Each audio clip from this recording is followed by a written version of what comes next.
Since the dawn of Christianity, there have been thousands of saints that have been recognized by the Catholic Church, which got me wondering, what exactly is a saint anyways? What does it mean to become a saint? What is the process like, and who votes on this sort of thing anyways? I was so enamored with these questions, I had no choice but to travel all the way to Italy so I could try to become a saint myself. While I was there, I met plenty of other saints, including Pope Francis, the remains of Simon Peter, and even the incorruptible body of Padre Pio. And along the way, I desecrated plenty of ancient monuments while somehow not getting thrown in prison. So what can you do to become a saint? Well, you're about to find out when Kaleb goes to Italy.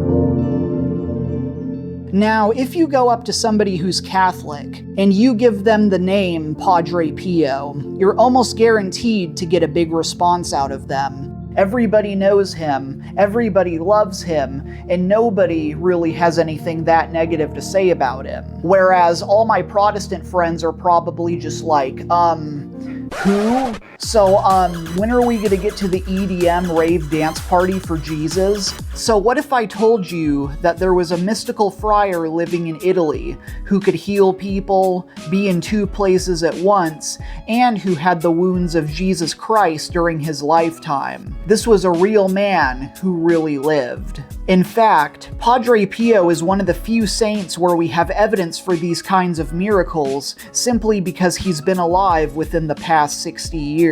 Which is ironic because when Padre Pio first showed up on the scene, he was ostracized by the church and rejected by many of his own people. And it wasn't until after his death that he was canonized and that people started to take him seriously. Sound familiar to anybody? So after saying goodbye to Rome, me and the rest of my tour group hopped in our big old tour bus and we drove all the way to Pietrelcina, which is the town where Padre Pio was born. Pietrelcina only has like 2 or 3 streets, so you can literally walk through the entire town in like 10 or 15 minutes. Plus, it's got this really old school Italian vibe to it.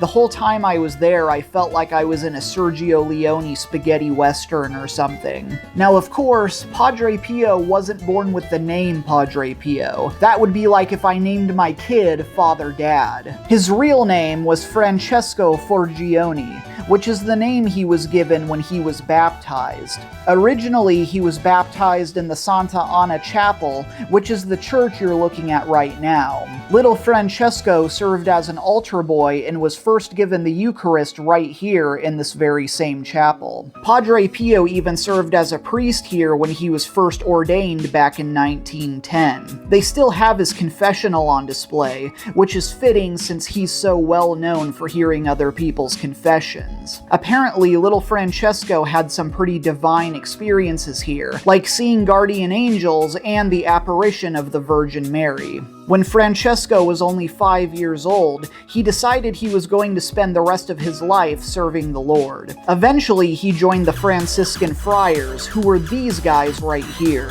You know, the guys with the sick robes and tassels. At that point, little Francesco changed his name to Friar Pio after Pope Pius I. But when Friar Pio turned 17, he started dealing with some pretty serious health problems, which he believed were demonic attacks. Anytime he walked into a church, he would immediately feel nauseous and like he was going to throw up. He also dealt with severe bouts of insomnia, fainting spells, and some pretty serious migraines. It was like all these demonic forces were doing everything they could to keep him from attending Mass or taking the Eucharist. Friar Pio was drafted into the medical corps during World War I, but over time his health kept getting worse and worse. Eventually, he was declared unfit for service and had to be completely discharged. Sometimes he was so physically ill he wouldn't even be able to make it to his room, which is on top of this flight of stairs. Heck, I wasn't sick and I still had a tough time getting up there, considering how slick and how slippery these steps were. So back in those days, a family usually didn't live in a single home like they do today. Instead, they would start out with a single room, and then they would work until they had enough money to buy another room in another part of town, and then they would just keep expanding from there. Sure enough, it was the same thing for Padre Pio and the rest of his family. Instead of just being in one single house, their rooms are spread out all over the town of Pietrelcina. Now, there is one crucial thing to note about Pietrelcina, so listen closely because this is very, very important. So here's the thing, there's dogs there. I'm serious. There's just dogs wandering around all over the place. Which is why I made it my life's mission that before I left Pietrelcina, I would go around and pet all of the doggos. So if you decide to go to Pietrelcina, I implore you, you too must go around and pet all of the doggos. Your mission, should you choose to accept it, leave no doggo unpetted.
So in the year 1916, Padre Pio was ordered to move to the town of San Giovanni Rotondo, which is about 2 hours away from Pietrelcina. At the time, this was a very small and very isolated mountain community. It wasn't until after Padre Pio's death that San Giovanni Rotondo became a much bigger community like it is today. So when I got there was a long-standing joke that the town's entire economy is based on Padre Pio, and if I'm being completely honest, it's 100% true. There was a picture of him in my hotel room, there was a statue of him at the hotel we were staying at. Heck, the hotel was even selling Padre Pio merchandise, like t-shirts and stickers and buttons and stuff like we were at a rock show or something. So if you're looking for Padre Pio's old church, it's just past this little door right here. Once you go inside, one of the first things you'll see is Padre Pio's confessional. Whenever you go back and watch old footage of him, chances are you'll see him standing around this same confessional.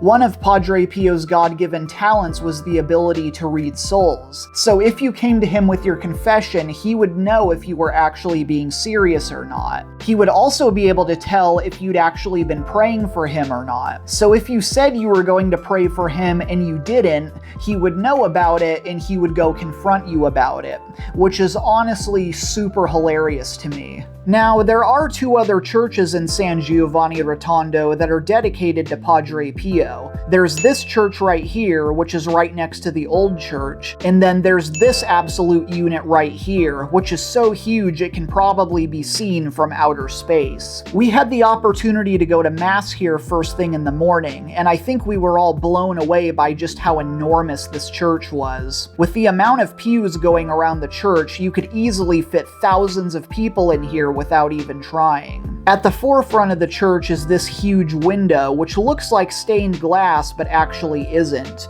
The material actually looks really pixelated and papery once you get close to it. But of course, the coolest part about visiting San Giovanni Rotondo was getting to see the man himself. That's right, we actually got to see Padre Pio.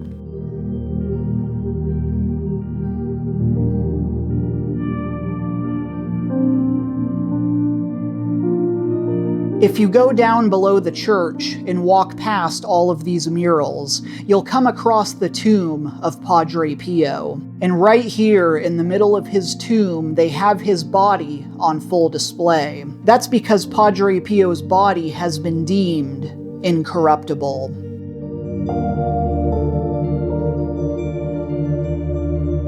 Needless to say, this is considered a miracle, reserved for many of the patron saints. So what does it mean to be incorruptible exactly? Well, the Catholic Church and even the Orthodox Church have a very specific definition for this kind of phenomenon, since apparently incorruptible saints have been around for hundreds of years. If your body doesn't completely decompose after you die, it's generally considered a sign of how holy you were, and whether or not you were in favor with God. Such is the case with Padre Pio. His entire body is more or less intact. However, the key word here is to decompose completely. Just because somebody is incorruptible doesn't necessarily mean they're going to be perfect. This seems to be a pretty common misconception, actually. Time still has a negative effect on the body and might cause certain parts of them to decay, like their skin or their hair, for instance, which is why there are so many saints that look like they might as well be mummies. Still, the point remains. They haven't decomposed completely, and therefore they fall under the definition of being incorruptible. Again, such is the case with Padre Pio. His face is covered up so you can't see what he really looks like. That's right, the face you're seeing is not his real face. Instead, he's wearing a face mask, which looks like it's made out of some sort of rubber or latex. Some people made comments that he looked kind of fake or artificial, and this is exactly why. When you get a good look at his hands, though, you can picture what the rest of his body probably looks like. Now, I know what everybody's going to say. Surely he's got to be embalmed, right? No. Well, not exactly. If you're embalmed, you're automatically disqualified from being incorruptible. Sorry, Egyptian pharaohs, no mummies allowed. This incorruptibility club isn't that corrupt. That being said, though, when it comes to the saints, some of their features, such as their hands and their face, might be preserved in wax. I mean, why wouldn't they be? These are some brittle saints we're talking about here. So if Padre Pio's features have been preserved in wax, it really would not surprise me. Incorruptibility is kind of a slippery slope, so it's no wonder it's so controversial. And here's the other thing. Just because you're incorruptible, it doesn't automatically make you a saint. Why is that, you might ask? Well, you see, after World War II, there was an Italian archbishop whose body never decomposed. Pretty cool, right? Except he was a full-blown fascist who was buddy-buddy with Mussolini. Whoops, we're not making a saint out of this one. So ever since then, incorruptibility doesn't automatically grant you any kind of sainthood. The same way being the Pope doesn't automatically grant you any kind of sainthood either. And if we're talking about the body of Padre Pio, we also need to talk about the stigmata. For those of you who don't know, the stigmata is when you're given the wounds of Jesus Christ. These are the same wounds that Jesus suffered during his passion and crucifixion. This includes both hands, both feet, the head from wearing the crown of thorns, the side from being impaled by the spear, and the back, or sometimes the shoulders, from carrying the cross. You don't give the stigmata to yourself, though. The stigmata is given to you by a higher power, usually under really mysterious and oftentimes extremely painful circumstances. Padre Pio was extremely well known for having the stigmata in both hands. Whenever you see pictures of him, chances are you'll see both his palms covered in blood. The wounds first appeared in 1918 when he was hearing somebody else's confession. Needless to say, this was extremely painful for him, and a constant burden he was forced to live with until the day he died. Though strangely enough, the wounds gave off this really sweet, flowery scent that people described as smelling just like roses. Now, of course, some people think that Padre Pio was faking the stigmata by pouring some sort of acid all over his hands. In fact, this is one of the reasons the Vatican refused to take him seriously, since they thought he was just making stuff up. But considering he dealt with the stigmata for the rest of his life, I think it's pretty safe to say there was no faking it. Obviously, this isn't something you would deliberately try to live with. There's an interview with Padre Pio's old secretary where he talks about trying to touch the stigmata to see if it was really there. And immediately, Padre Pio jerked away from him and started yelling at him, like, "Bro, what are you doing?" When I saw Padre Pio, both his hands were covered up, so I wasn't able to see whether he still had the stigmata or not. Believe me, I tried. Padre Pio's tomb was finished back in 2010, and when it came out, it was the subject of a lot of controversy. People were upset they'd spent so much time and money building his tomb when they could have just given that money to people who really needed it, especially for a man who devoted his entire life to living in poverty. Though, to be fair, you could say the same thing about any of the basilicas which have literal gold in them, or even the Papal Palace when it was purchased by the Vatican several hundred years ago, so I'll let you be the judge of this one. On that note, I also can't talk about Padre Pio without bringing up the hospital he built. Hey gang, you know what would be rad? If we built our very own hospital that could be used to help people and treat people with severe ailments and injuries for the betterment of our entire community. This is totally how Italian friars talked back in the 1920s. Skibbity. Thanks to this clinic, Padre Pio and his people managed to help a lot of other people. I'm not even going to try to say the name of this hospital in Italian, but when you translate it to freedom words, it's fittingly called the Home for the Relief of Suffering. And even though it's tucked away in this itty-bitty little religious community, you might be surprised to learn it's actually one of the most scientifically advanced research hospitals in all of Europe. The hospital comes with over 1,000 beds and treats people with cancer and other genetic disorders. Right now, they're in the process of making drugs from neural stem cells, which is really surprising and really interesting for a building that's owned by the Vatican. I didn't play in the street long enough to be able to visit the hospital, but it wasn't for lack of trying.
Santa Genitrice di Dio Maria,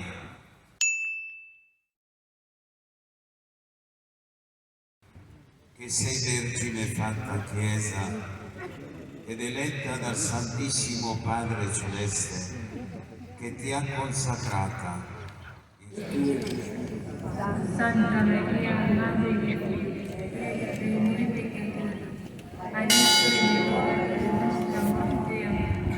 Ave, o Maria, piena di grazia, il Signore è con te. Tu sei benedetta fra le donne, benedetto è il frutto del seno tuo, Gesù. Santa Maria, Madre di Dio, prega per noi peccatori.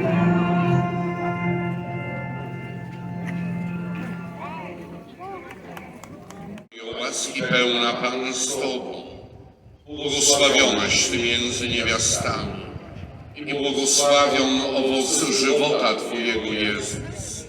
Santa Maria, Madre di Dio, prega per noi peccatori, adesso è l'ora della nostra morte. Amen.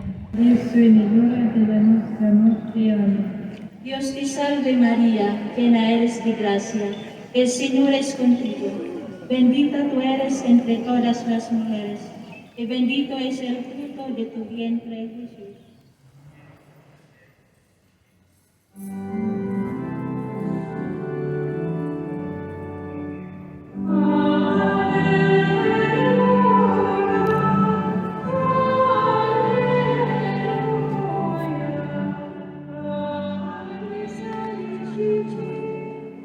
Padre del cielo, Dio, abbi pietà di noi, Figlio Redentore del mondo, Dio, abbi pietà di noi, Spirito Santo, Dio, abbi pietà di noi. 16:30.